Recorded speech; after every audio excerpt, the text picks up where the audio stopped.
좋겠습니다. 성도 여러분, 다윗의 기도라고 말씀드렸죠? 다윗 왕이 하나님 나를 여기까지 이르게 하신 분이 여호와 하나님이십니다. 만군의 여호와께서 나를 여기 있게 하여 주셨습니다. 진심으로 하나님 앞에 전심으로 예배하며 영광을 돌리고 있습니다. 여러분, 우리는 묵상이라고 하는 말, 굳이 이것이 quiet 타임이야 이러면서 어떤 표현을, 어떤 수식어를 붙이려고 하는데 어려운 거 아닙니다.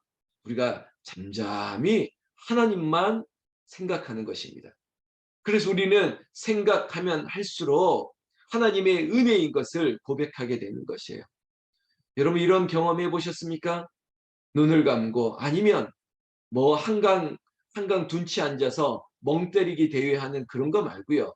정말 생각하면 할수록, 깊이 생각하면 할수록 모든 것이 다 하나님의 은혜였다는 것이에요. 모든 것이 은혜였어. 내가 여기까지 온 것은 다 하나님의 은혜였습니다.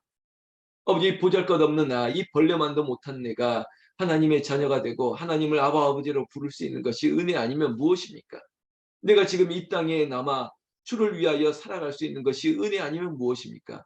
우리 집안이, 우상을 섬기는 집안이 믿음의 그 미랄 하나 떨어져서 내가 지금 주를 고백하고 너와 내 집이 구원을 얻으리라 했던 우리 집, 우리 모든 가족들이 주를 알게 하실 것을 믿는 것이 어찌 은혜가 아니겠냐는 말입니다. 그리고 여기 믿음의 선배들이 많이 있는데, 우리 북한산 기도원 홍은제일교의 역사만 보더라도 여러분, 50년이라고 하는 세월을 뒤돌아본다면 그 50년의 세월과 근접한 시간을 함께 하신 분들도 있을 텐데 은혜 아니면 무엇이겠습니까?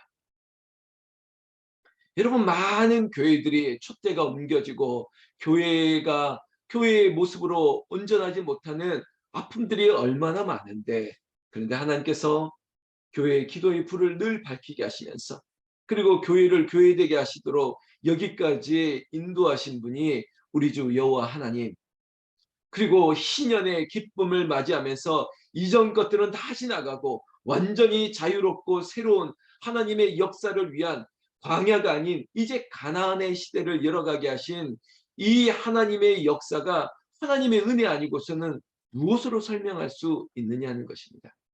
사랑하는 새벽의 용사 여러분, 날마다 기가 막힌 새벽, 날마다 기도하는 새벽, 날마다 기적 같은 은혜가 이 기도하는 자리에 여러분들의 삶의 자녀들과 후손과 복이 넘치기를 주의 이름으로 축원합니다. 여러분, 내 건강도 그렇지 않습니까? 죽을 수밖에 없는 나를 여기까지, 나는 고꾸라져서 일어나지도 못할 뻔했다라고 생각하는 나를, 그리고 내 몸의 모든 기능이 다 죽었다고 생각했지만 여전히 하나님 앞에 서 있다는 것이 은혜. 어떤 사람은 사선을 넘어 여기까지 올 수 있었던 것도 하나님의 은혜. 여러분, 모든 것이 하나님의 은혜였습니다. 다윗 왕은 왜 안 그렇겠습니까? 그저 양을 치던 내가 어떻게 이스라엘의 왕이 될 수 있었겠을까? 그가 기도할 때마다 이 은혜가 떠오르지 않았겠습니까? 18절 마지막 구절에 내 집은 무엇이기에 나를 여기까지 이르게 하셨나이까? 이 작은 이스라엘의 지파 중에서도 작은 지파에 그저 나는 무명의 그냥 막내 아들과 같은 나를, 우리 집을 하나님이 어찌 이렇게 사랑하셨나이까? 성도 여러분, 새벽에 기도 용사 여러분, 오늘 여러분들이 기도할 때 하나님, 9월의 마지막 날 하나님 여기까지, 하나님 우리 집을, 그리고 나를 이렇고 저렇고 그럼에도 불구하고 새벽을 깨울 수 있는 환경과 그리고 내 마음과 내 건강과 모든 조건을 질서를 주신 분이 우리 주 만군의 여호와 하나님이시지 않습니까? 그 하나님께 다윗보다 더 높은 기쁨과 감사의 영광을 돌릴 수 있는 저와 우리가 되기를 주의 이름으로 축원합니다. 성도 여러분, 말씀의 은혜만 짚어 가려고 하는데요. 20절 말씀 좀 봅시다. 주 여호와는 주의 종을 아시오니 다윗이 다시 주께 무슨 말씀을 하오리까? 여러분, 우리 주 여호와 하나님은 나를 잘 아십니다. 여러분, I know, 내가 알아.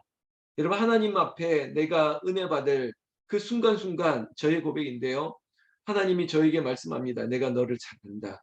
그래, 네가 표현을 하지 않고 표시를 하지 않더라도 그래, 너의 중심을 내가 알아. 그래, 네가 얼마나 힘든지 내가 알아. 네가 얼마나 열심을 내는지 내가 알아. 사람은 몰라도 내가 너를 알아.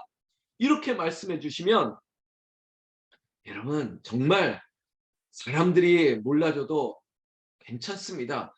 그거 아무것도 아닙니다. 하나님이 아들아, 딸아, 내가 너 안다. 오늘 이 자리에 있는 여러분들에게 권사님 이름 부르면서 죄송합니다. 하나님이 현수가 내가 너 알아. 알아. 내가 너 안다. 지은아 내가 너 알아. 내가 너 알고 있다니까. 여러분 하나님이 너를 안다고요. 그래 네가 여기까지 저쪽에서 이 남쪽까지 그리고 네가 저 마치 저 베델에서 여기까지 부엘사바에서 단까지 저 할라에서 백두까지 내가 너를 안다니까. 여러분 하나님이 우리를 알아주신다는 것 여러분 그것으로 우리는 만족하면 좋겠습니다. 그런데 여러분 이 은혜가 없으면요. 이 은혜가 없으면 정말 마귀와 사단의 시험을 우리는 받습니다. 나는 그런 사람 아니라고요? 아니요. 모든 것을 하나님의 은혜였어 하지 않으면 자꾸 사람을 돌아보게 됩니다. 왜 날 몰라주지? 하나님만 알아주면 되는데 왜 날 몰라줘? 내가 이렇게 수고하는 걸 왜 몰라줘? 내가 이렇게 돈을 많이 내는 걸 왜 모르지? 내가 없으면 안 되지? 뭐 이렇게까지 되는 거죠. 여러분 그렇지 않습니다. 하나님의 은혜는 교만한 자에게는 흐르지 않습니다. 물리적인 설명을 들었지 않습니까? 물은 높은 곳에서 낮은 곳으로 아래로 흐르는 것이지 여러분 절대 거꾸로 흐르지 않습니다. 그건 인위적인 뭐 모터를 작용하고 뭐 이런 펌프를 작용하면 될죠. 그건 역시 인간적인 거 아니겠습니까? 하나님의 은혜는 하늘의 신비한 것으로부터 우리에게 낮은 곳으로 흘려 보내주는데 내가 기고만장하고 내가 없으면 안 되지 내가 높아지려고 하고 교만하려고 그러면 바벨탑과 같은 거죠. 하나님이 흩어버리십니다. 하나님이 무너뜨리시는 것입니다. 그런데 하나님 우리 주 여호와는 다윗의 집을 어떻게 했습니까? 교만했던 사울은 점점점 약해지다가 죽어 없어졌습니다. 그러나 사울의 집은 어떻게 해요? 점점 강해지니라 이게 사무엘의 기록 아닙니까? 다윗의 집은 점점 강성해져 갑니다. 그게 이유가 뭘까요? 여호와께서 다윗을 좋아하니까 그래요. 모든 것을 하나님의 은혜로 돌리는 다윗을 하나님이 왜 이뻐하지 않겠습니까? 그런데 저는 20절이 참 재밌는 게 가끔가다 아이들이 주어를 잘 이렇게 사용하지 못할 때가 있지 않습니까? 나가 나가 이러고 나 지훈이가 배가 고파요 막 이런 거 있지 않습니까? 그런데 20절도 그런 거예요. 다윗이 기도하다가 주 여호와는 주의 종을 아시오니 다윗이 스스로를 가리켜서 다윗이 하는 거예요. 마치 아빠에게 마치 재롱 떨듯이 지훈이가 배가 고프네 막 이런 것처럼 다윗이 다시 주께 무슨 말씀을 하오리까. 여러분 하나님 앞에 그렇게 고백하는 다윗의 순전함을 바라봅니다. 22절 그런즉 주 여호와여 주는 위대하시니 이는 우리 귀로 들은 대로는 주와 같은 이가 없고 주 외에는 신이 없음이니이다. 제가 오늘 이 대표적인 구절 이 구절을 좀 이미지로 또 소개를 할 텐데 여러분 주와 같은 분이 없습니다. 주와 같은 이가 없습니다. 아무리 생각해도 주와 같은 분은 없습니다. 여러분 이건 조크고 그냥 예화인데 세상에서 정말 세상에서 잘 나가는 그런 집사님이 있습니다. 예. 근데 이 집사님이 소위 처녀 때 정말 잘 나갔습니다. 뭐 청담동부터 해서 뭐 청담동 그리고 그 강남 일대의 나이트장의 VVIP와 같은 뭐 그런 존재입니다. 이 여성분이 뜨면 소위 말해서 사람들이 착착착 붙을 정도로 근데 이분이 은혜 받고 이제 집사님이 되어서 구역 모임을 통해서 구역원들에게 그런 얘기를 했다는 거예요. 예화입니다. 내가 젊었을 때 이놈 저놈 다 만나봐도 주님 같은 남자는 없다고. 여러분, 이놈 저놈 다 만나봐도 우리 주님 같은 남자는 없습니다. 주와 같은 분은 없네. 여러분, 아무리 놀아봐도 죄가 많은 곳에 은혜가 많다고요. 세상 가운데 이것저것 다 해봐도 주님을 인격적으로 만나고 은혜 받아보니까 세상에 즐거워하고 세상에 좋은 것도 아무것도 필요 없습니다. 세상에 주와 같은 분은 없고 예배하는 것이 즐겁지 세상에서 그 어떤 즐거움도 없습니다. 주님 앞으로 나오는 성전에 나아가는 즐거움. 여러분 이런 즐거움이 있어야 되지 않겠습니까? 다윗은요. 이게 마치 립 서비스입니까? 하나님 앞에 그냥 듣기 좋은 말 하는 거예요? 정말 주와 같은 이가 없고 주 외에는 참신이 없다고 주 외에는 신이 없다고 이렇게 고백하는 게 마치 가끔 우리처럼 립 서비스 하는 게 아니라고요. 진심이라고요. 여러분 하나님께는 전심을 다하고 그리고 나서 이웃들과 사람들에게는 진심을 다하는 거죠. 그러면 다윗 보세요. 하나님 앞에 전심이에요. 사랑하는 성도 여러분, 24절 말씀에 보면 주께서 주의 백성 이스라엘을 세우사 영원히 주의 백성으로 삼으셨사오니 여호와여 주께서 그들의 하나님이 되셨나이다. 이제 다윗은 나를 넘어서 공동체의 관심과 시선을 돌리고 있습니다. 하나님, 나의 하나님, 나의 하나님. 그러나 다윗이 왕이 된 것은 이 나라, 이 백성들을 위한 것이오니 하나님, 이 백성들의 하나님이 되시옵소서. 오늘도 여러분 그런 기도하셔야 됩니다. 하나님, 나의 하나님이 잠자고 있는 내 남편, 내 자녀들, 우리 집안에 우리 모든 가족의 하나님이 되시고 우리 가족을 붙들어 주실 줄로 믿습니다.